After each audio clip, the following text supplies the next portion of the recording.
बसों के किराए में नहीं किया, उसमें ये किया क्योंकि डिपार्टमेंट का एक प्रपोजल था कि भी मिनिमम जो किराया है वो बसेस में 5 रुपये लिया जाता है, मिनिमम किराया 5 रुपये लिया जाता है। तो HRTC का ये कहना है कि भाई कहीं 5 रुपये नहीं होते हैं या वो नहीं होते, तो उसको ये फैसला किया कि 5 रुपये से बढ़ा करके मिनिमम जो है उसको 10 रुपये करने का फैसला लिया गया है। हमने कैबिनेट ने डिसाइड किया कि मिनिमम जो है 5 रुपये के बजाय जो 10 रुपये में दिया जाए।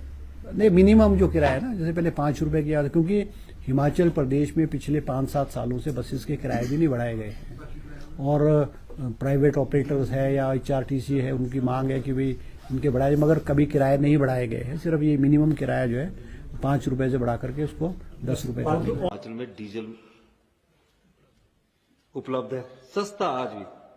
हमने 3 रुपये 7 रुपये में से 3 रुपये बढ़ाए, वहां से हमने ओल्ड पेंशन स्कीम का इंतजाम किया। तो मान्यों के जो भत्ते हैं वो 9 साल से नहीं बढ़े थे और ये भत्ते इसलिए चर्चा में आते हैं क्योंकि इसके लिए सरकार नहीं कुछ कर सकती।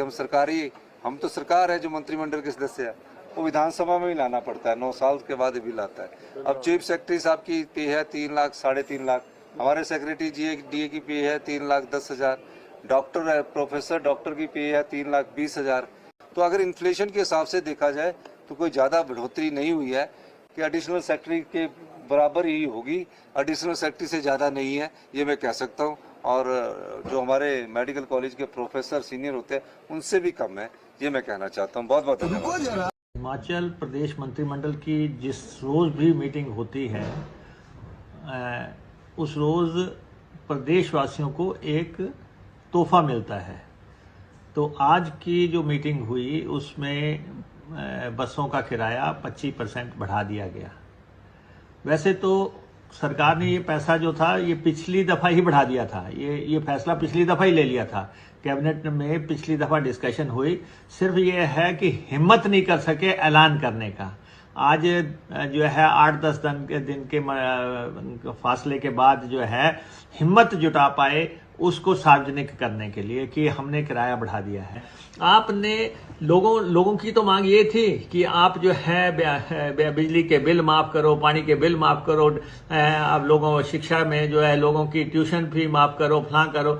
लोगों की मांगों को आपने दरकिनार करके आपने ये जन विरोधी फैसले लिए हैं और इसका खमियाजा आपको भुगतना पड़ेगा। आप मंत्रिमंडल में शाही नवाबों की तरह बैठ के जो फैसले ले रहे हैं लगातार, और आपने उससे पहले डीजल पे, जैसे ही कोरोना शुरू आपने डीजल और पेट्रोल पे सेस लगा दिया, फलां कर दिया।